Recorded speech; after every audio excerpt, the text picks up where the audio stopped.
Hoje eu decidi fazer um vídeo totalmente diferente dos que eu costumo fazer. Hoje eu vou falar sobre a guerra, sobre as verdades da guerra, sobre os números absurdos dessa guerra. Essa guerra que está acontecendo exatamente agora, dia 7 de março. Eu vou trazer aqui para vocês informações muito importantes, mas a informação mais importante desse vídeo encontra-se na minha última frase.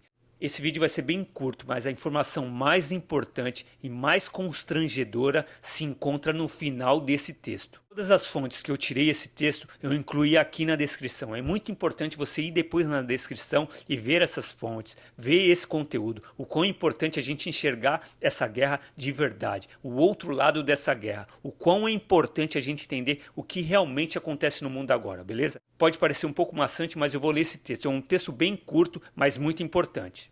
A guerra civil pode se alastrar. As forças do governo inicialmente perderam muito território, mas no fim de dezembro de 2021 acumularam vitórias militares consecutivas.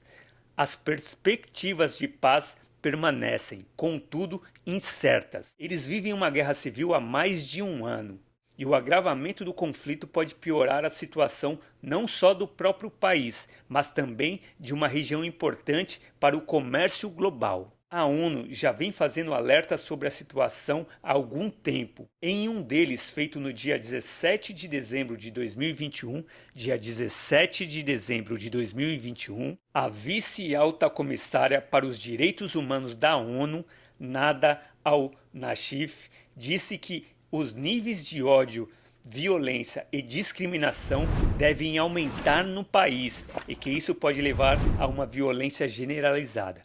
Isso foi dito em 17 de dezembro de 2021. Segundo a vice-comissária da ONU, o conflito nessa região pode ter grandes consequências não apenas para milhares de civis, mas para todas as regiões ao redor desse país. Existem relatórios confiáveis de violações graves dos direitos humanos cometidos por ambas as partes. Em dezembro de 2021, a ONU criou uma comissão internacional de especialistas para investigar e reunir provas sobre os abusos cometidos no contexto de conflito no país. Essa é, na verdade, uma reunião de mais de 80 povos diferentes, que tem uma organização federativa multinacional, diz Leila Hernandes, professora da USP. A essência do problema, diz ela, é que as entidades que formam essa federação entram em choque com os partidos no poder, especialmente como é o caso atual, se o partido em questão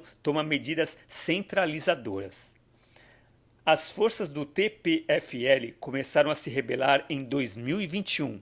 Atacaram uma base militar do exército desse país. O primeiro-ministro desse lugar decretou guerra e disse que poderia convocar a população civil para o confronto.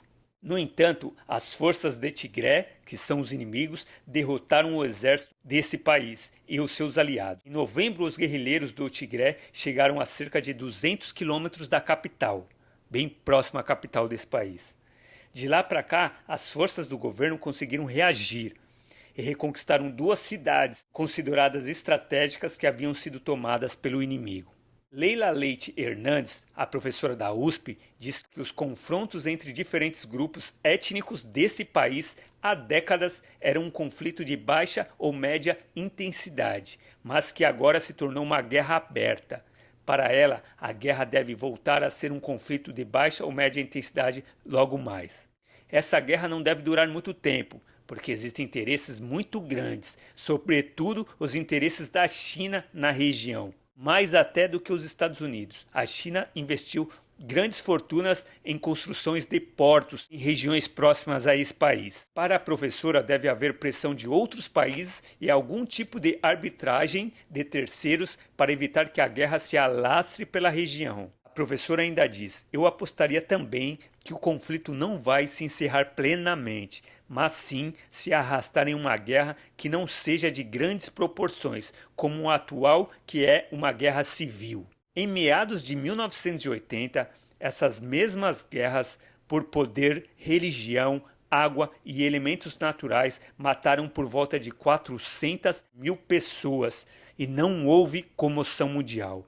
Estima-se que por volta de 20% desse número eram crianças, mortas de forma violenta por arma de fogo. Essa informação, a mais importante desse vídeo, que é a última frase, diz o seguinte: por mais incrível que pareça, eu não estou falando da guerra entre Rússia e Ucrânia. Eu estou falando da guerra na Etiópia. E a pergunta mais importante que eu tenho para te dizer: qual tipo de guerra te comove? Era esse o texto que eu tinha para hoje e o vídeo que eu gostaria de dividir com vocês. Muito obrigado, pessoal. Te vejo no próximo vídeo.